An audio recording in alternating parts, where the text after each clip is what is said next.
Okay, good. All right. So,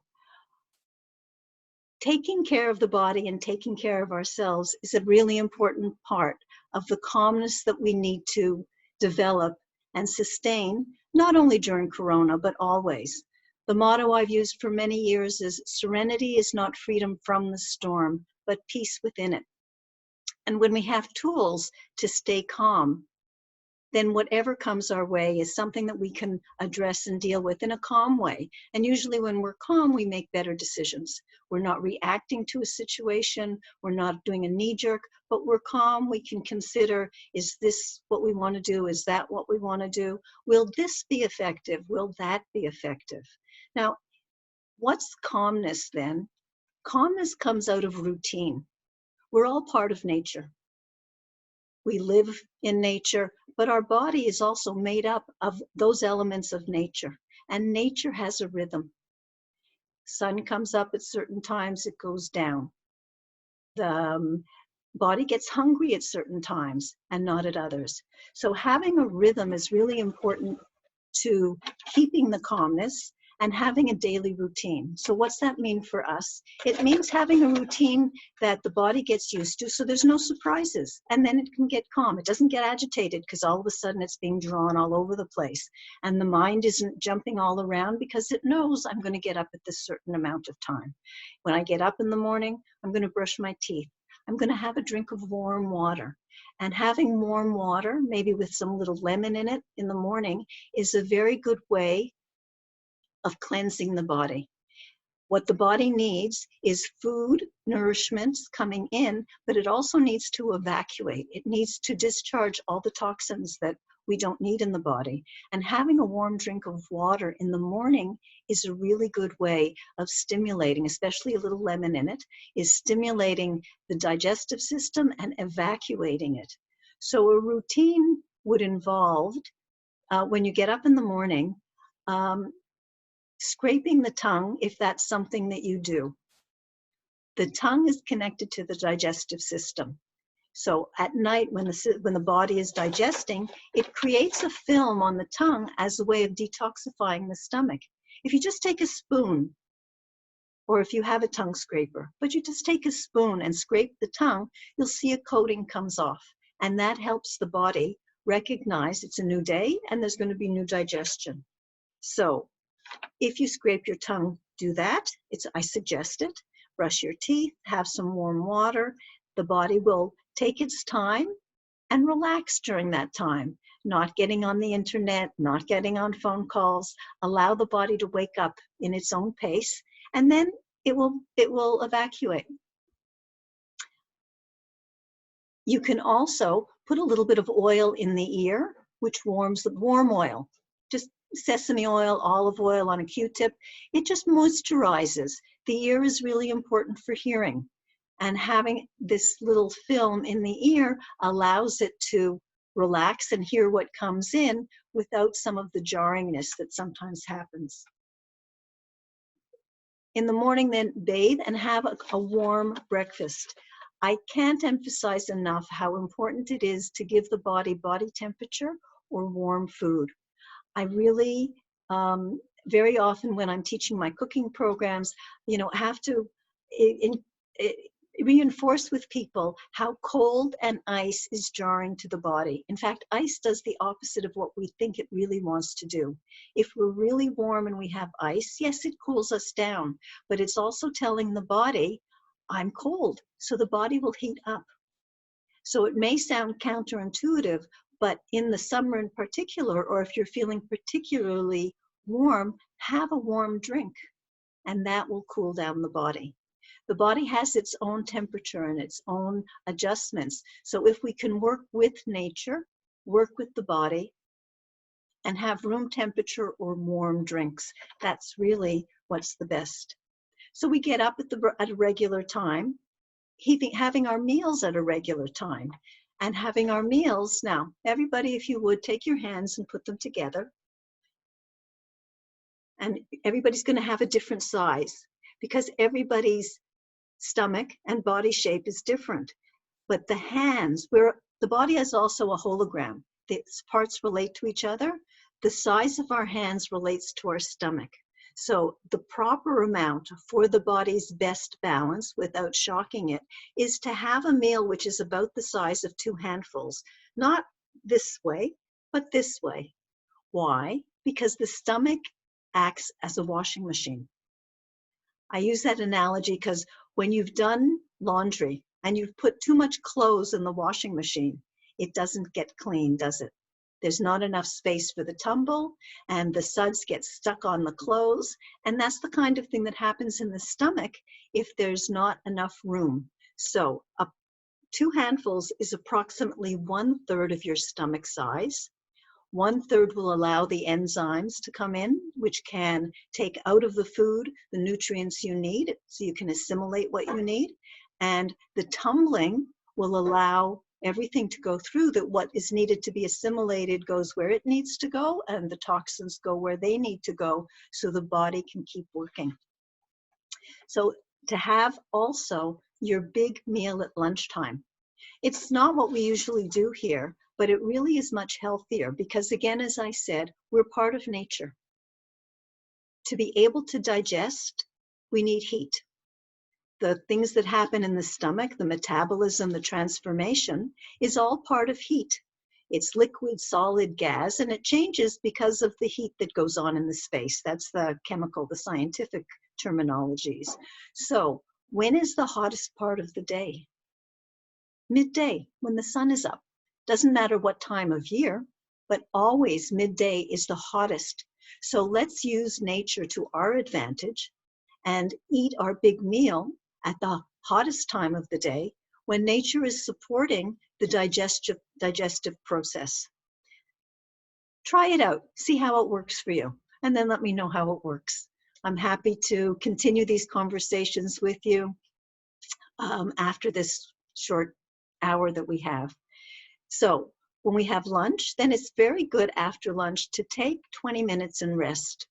Very often we rush off and we do things, and right after a meal, the body has a lot to do. So if we give it 20 minutes time to rest, the thing that I like to do is to lie down for 20 minutes, and I lie down on my left side, which helps digestion. And truthfully, after about 20 minutes, I feel the change in the body. I can lie down and I'm tired, but after 20 minutes, I sort of feel a shift because the heaviness of the digestion has started and I can get up and enjoy my afternoon. Then the last thing in the daily routine is to have your dinner, a lighter dinner, maybe go for a walk, and then, like nature, as darkness settles, the plants start curling in, the birds tweet and chip, but then they settle down. So let's do something to settle down. And at least an hour before you go to bed, if you can, not to be on any devices. Have a warm drink, prepare for sleep. It's very nice at night before you go to sleep to have something that's called golden milk. It's golden, it has turmeric in it. And to talk more about turmeric, I could go on for a long time, but it's an herb which is scientifically shown to have many good properties for the body.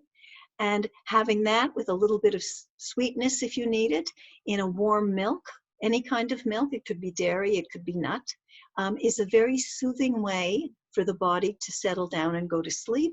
And it's also nectar for the body to digest as it is sleeping. So while the sun is up, digestion happens in the stomach, and that digestion is a food. At night, at midnight, when we're sleeping, the digestion that is still happening in the body, and what's being digested are many of the events of the day. And that's an important part of detoxing as well. So it's really important to have a regular routine. It can change with the seasons, it can change for special events, obviously. But overall, if 50, 60, and building as much as you can, but start with that intention of 60% of the time having a regular routine so that your body and your mind can settle into what nature gives us, which is routine. So with what we get, when we have routine, our energy improves because There's not the shock to the system. There's not the surprises of how do I do this? Where am I going now? Which happens both in the mind and in the body. So it's a way of helping and controlling our energy. And energy is a key to well-being. There's those days, I'm sure, where it doesn't matter what happens, you handle it. When we were outside driving, if somebody cut you off, wasn't a big deal. If you went to the store and they didn't have what you want, it wasn't a big deal. If a colleague messed up a project, you handled it. And that was one day. And there are other days where the exact same things could happen and we'd lose it. It was too much. It was taken personally. It was something we couldn't handle. So what's the difference between those 2 days?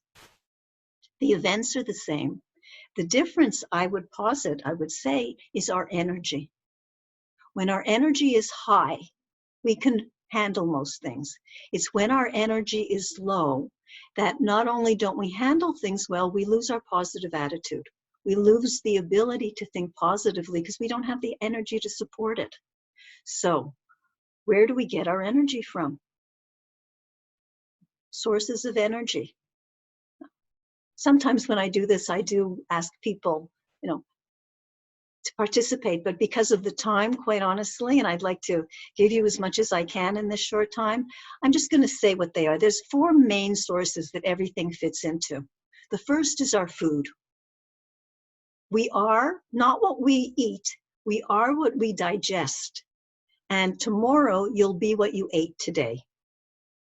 So if you're eating frozen and canned, tomorrow you'll be more frozen and canned.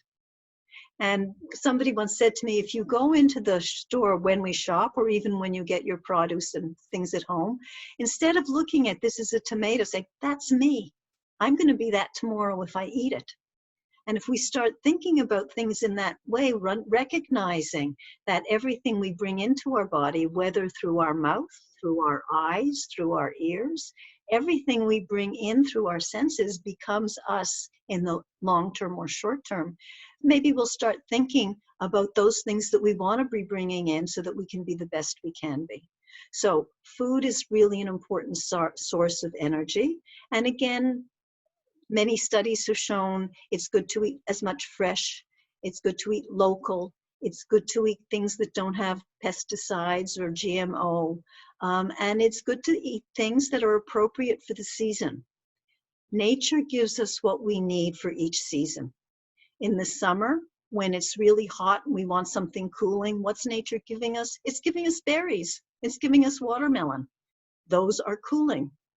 What's nature giving us now? Which is the spring. It's starting to give us the bitter greens and all the lettuces. And why? Because that's the food that is most helpful for the transition from winter to spring. It's a time where we're going from cold and tight and maybe dry to weather that's damp and a little bit windy.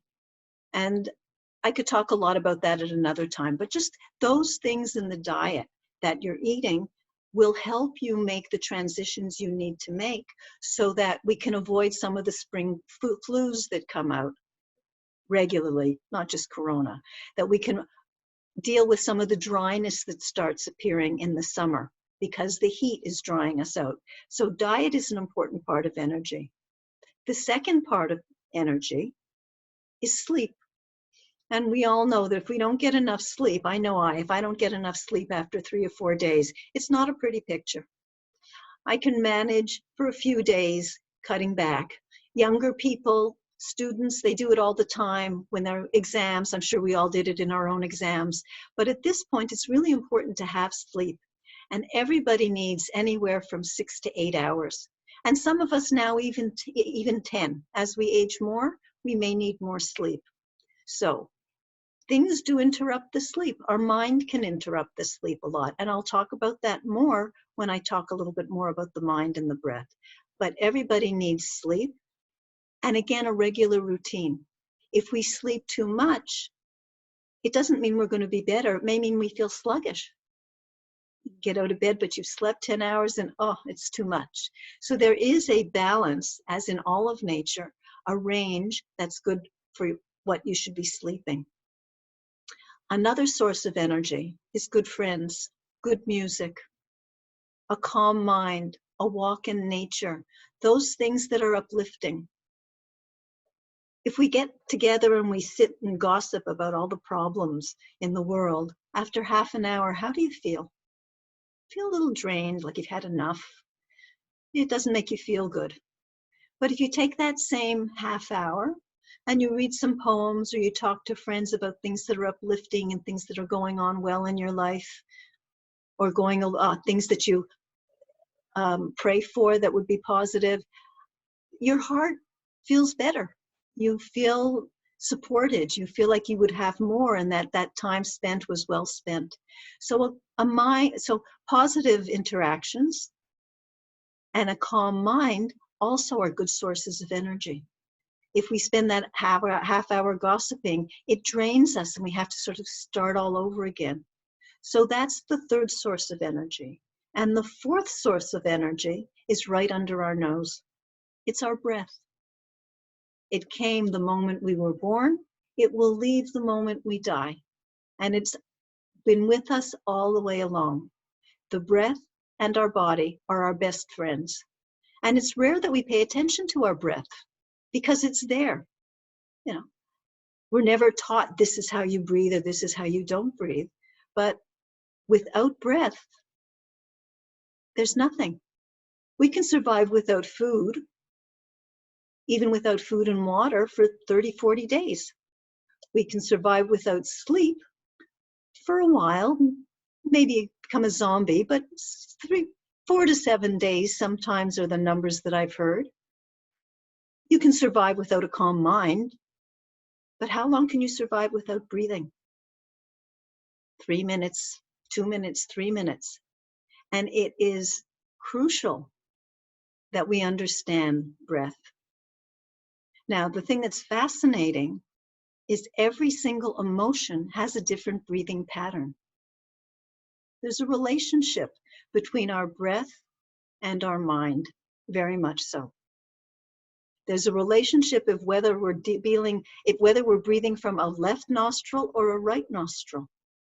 There's a relationship if we're breathing shallow or deep. All these factors are ones that were never taught in school, and they're vital. Because there's a relationship between the breath and the emotions, we can use the breath to change the emotions. You see, usually it's the other way around. How do you breathe when you're angry? Just think for a minute. Gets shallow, gets hot, gets hard, right? How do you breathe when you're surprised? You stop breathing completely. What we can do is reverse the process. We can use the breath to change the emotions. Scientists had taken recordings of people watching sad movies or scary movies, and they'd photographed the people and recorded their breath patterns. And then they took those pictures, and then they took those recordings of the breath patterns and played them for other people. And the people hearing the breath patterns elicited the emotions that were coming out. So there is an understanding that we can and must use our breath as a tool. If not, it will use us. So what I'd like to do, because I have the time, is show you a few breaths that can be used. Is that good? Can do that? See some breaths? The first one is a really easy one. Take a breath in and sigh. Another breath in and sigh. And just feel the relaxation in the body. It's a human experience. We go, ah, and it relaxes the body. Another related breath, but it's an action, is a yawn. I know we usually stifle them, we consider them to be rude, but a yawn is a wonderful release for the body and for the vagus nerve. Oh, I'm so glad to see some of you yawning. Keep at it, don't stop it. It relaxes the jaw, it relaxes the whole vagus nerve, which expands through the whole body and is a relaxation. So when you're alone or when you can, yawning is great. The other thing I'd like to show you, some of you do yoga, I know, so you probably know it, is a complete breath. Just breathe in for a moment and feel where you're breathing from. Are you breathing from the chest? Are you breathing from the belly?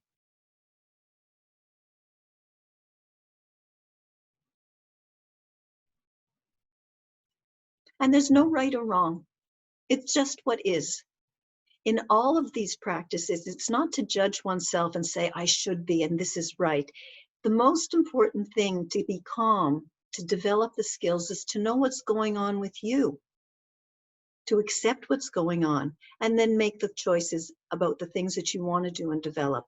So right now, put one hand on your belly and one on your chest, and just breathe.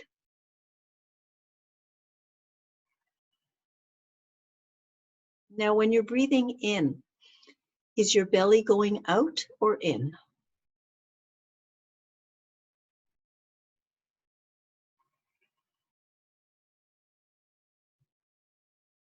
If your belly is going out, I'd like that to continue.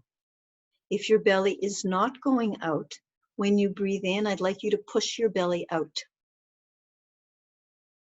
And when you breathe out, I'd like you to pull your belly in.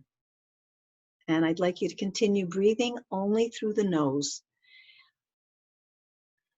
The nose is specifically developed to breathe. Sometimes mouth breathing is appropriate, but right now, just let's use our nose. Now breathe. This is a full breath using the whole body. Very often we only use a part of it. So breathe in through the belly, expand, breathe, open the rib cage and raise the collarbone. Now breathing out, bring in the belly, close the ribs and lower the collarbone. It's like a wave in the body, like the ocean of air. Breathe in and out. Breathe in and out. Once more together, breathe in, expand the belly, smile on the face, and out. And continue breathing with great appreciation that the breath is going in and out. With great gratitude that we are being breathed. It happens automatically. There's very little to do. Just allow the breath to come in and come out. And relax. Let the hands be on the legs or on the table. And this is a breath and a way of breathing that you can do all the time. Or when you are aware that you may be getting tense, it's a good breath. To just remember, let the wave come. Let me be the ocean. Let the ocean of air flow in and out of this body with gratitude, with appreciation that I still have air flowing. I still have life force energy flowing in me.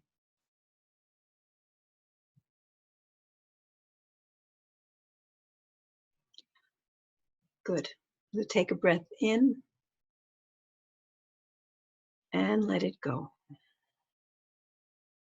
So that's one simple breath you can do all the time. Another breath that helps the nervous system. See, what we want what it means to be calm is for the nervous system to be balanced and for us to be able to use the nervous system effectively for what we want to be doing. So one way of helping to balance the nervous system is a simple breath, and it's called the bee breath, the humming breath, and it's literally just to hum. So take a breath in and hum in the front of your mouth. Go,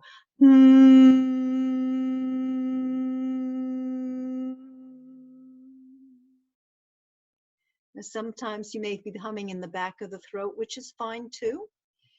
But right now I want to encourage you to hum as close as you can to your lips and your cheeks. Take a breath in.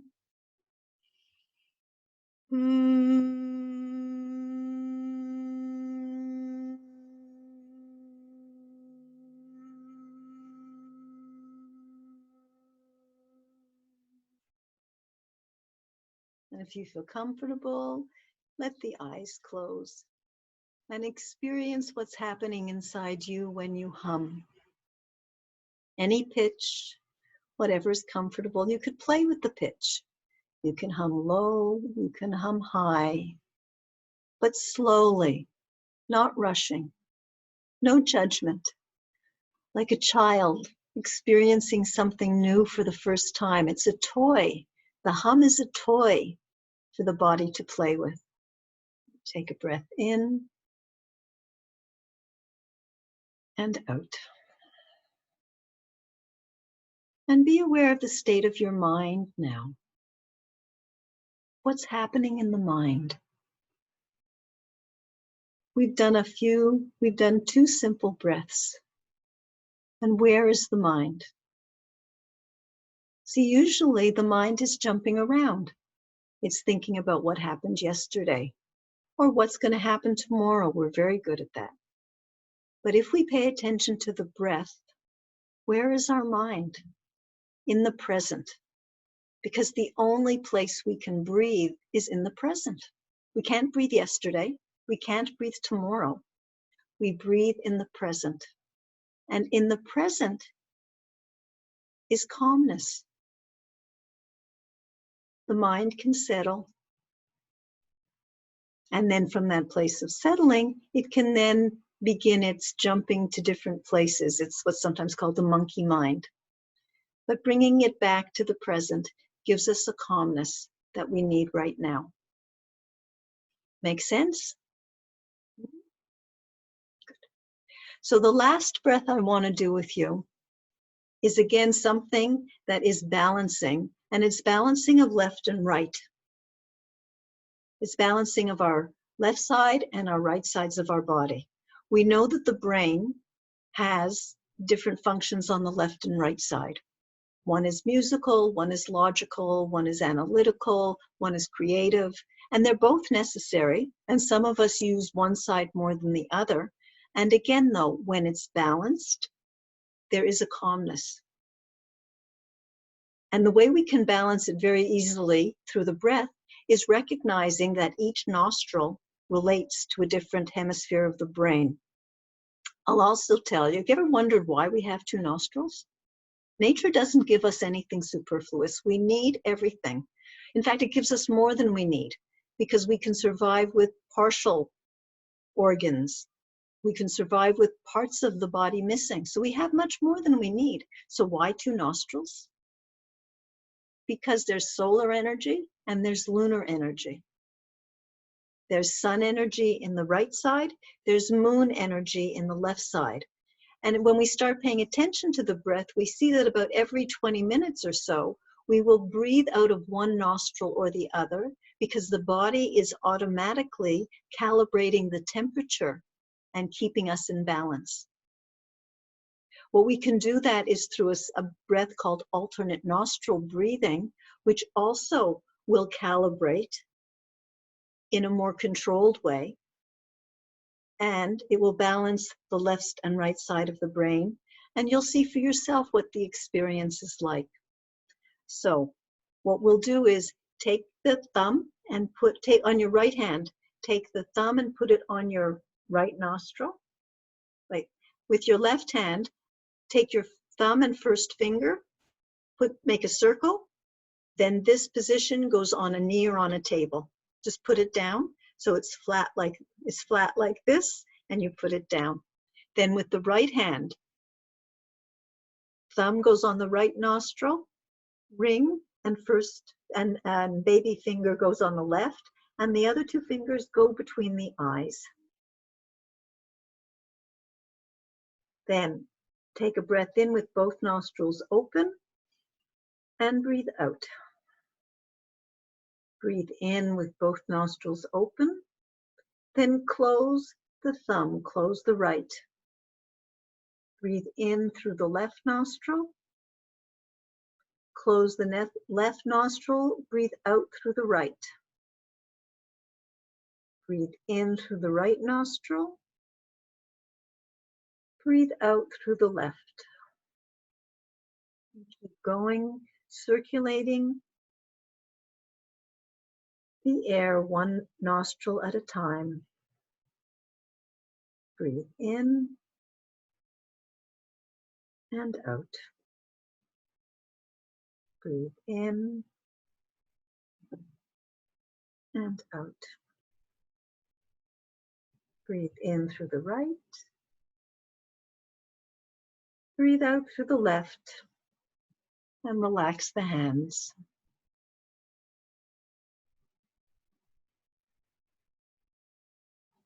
And just be with yourself, whatever experience is happening.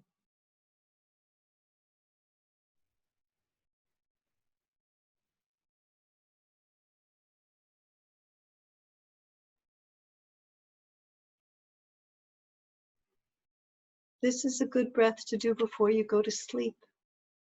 It calms in a certain way.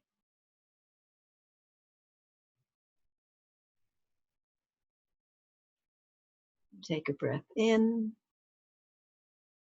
And if your eyes are closed with a smile, open the eyes.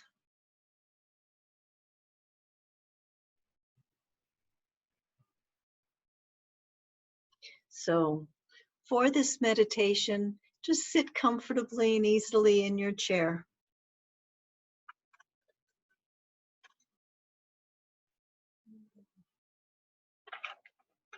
Take a breath in and breathe out. Breathe in with a smile. Breathe out with a smile. The in-breath energizes the body. The out-breath relaxes the body.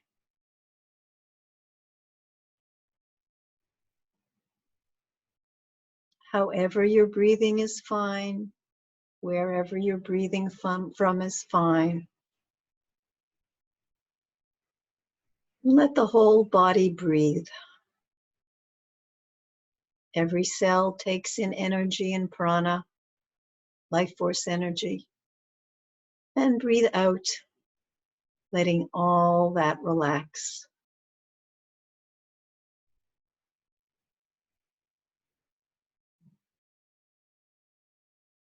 Breathe in with a smile and out with a smile. And become aware of the environment. Any noises you hear around you. You may hear a hum of the building, heating. You may hear animals if there are in your home. The slight sound of traffic if you're close to hearing that. Whatever it is, just let it be. Accept all the noises, all the sounds.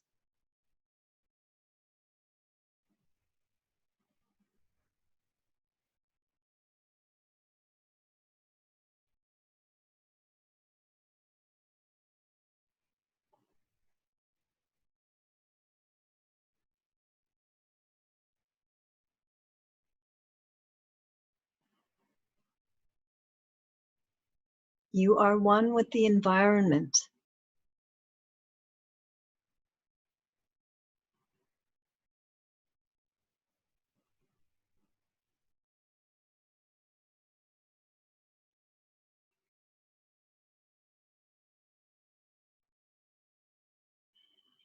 Take a breath in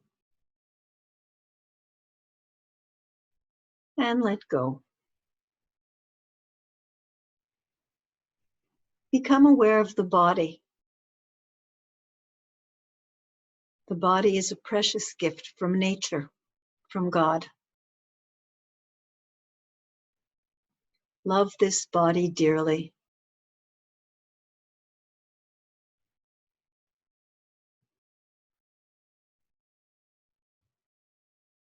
Become aware of the feet, the ankles, the calves, knees, hips and thighs, genitals, abdomen,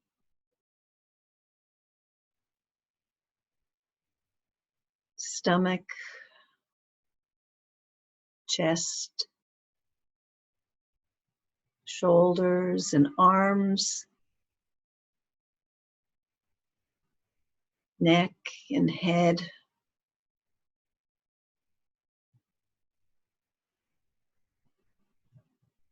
The whole body.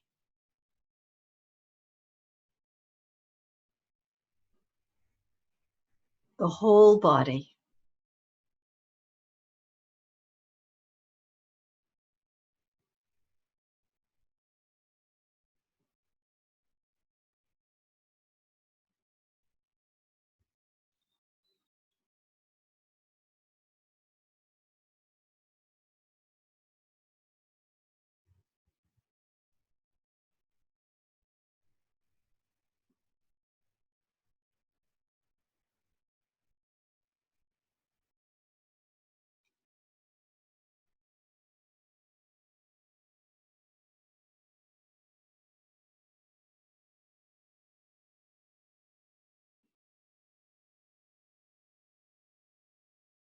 You are one with this body.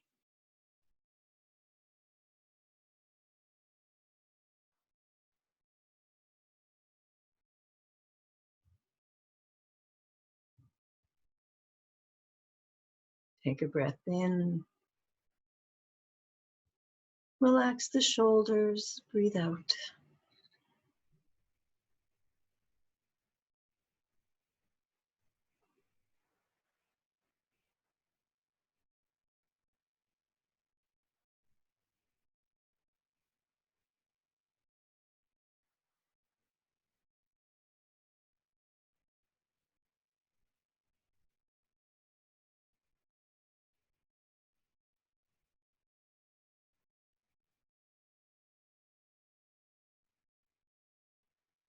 Become aware of the thoughts. Good thoughts, bad thoughts. Just let them be. Let them come and go. Pay no attention to them. Just let them be.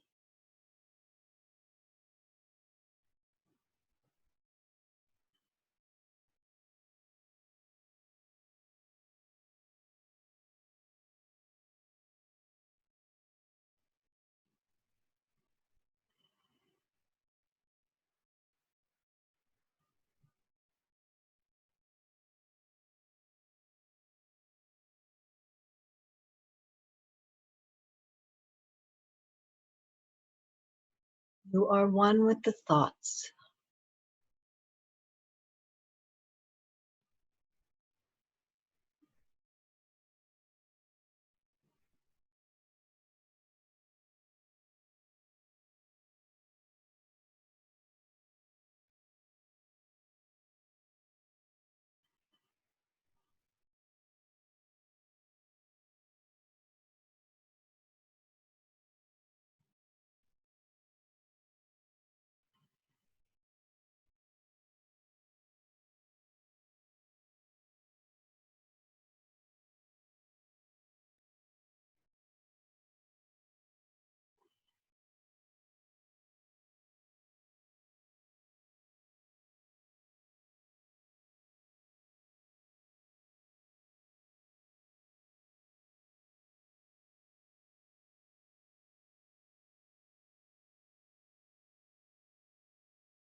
Take a breath in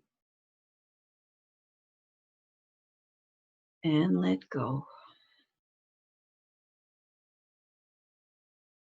Become aware of the emotions, pleasant, unpleasant. Let them be.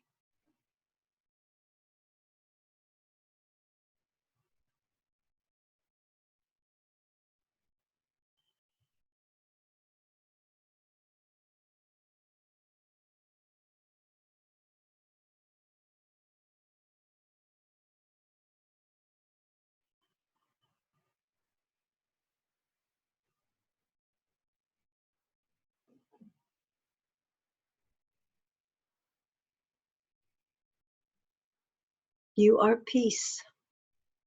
You are joy.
Nothing to do, nothing to be.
Take a breath in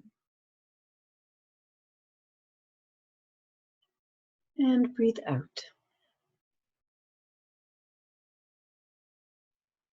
Another breath in and with a smile, breathe out.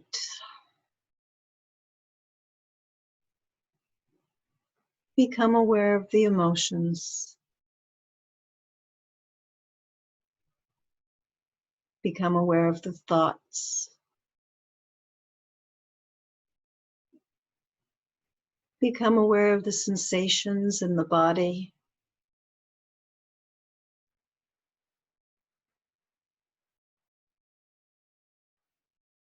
Become aware of the environment.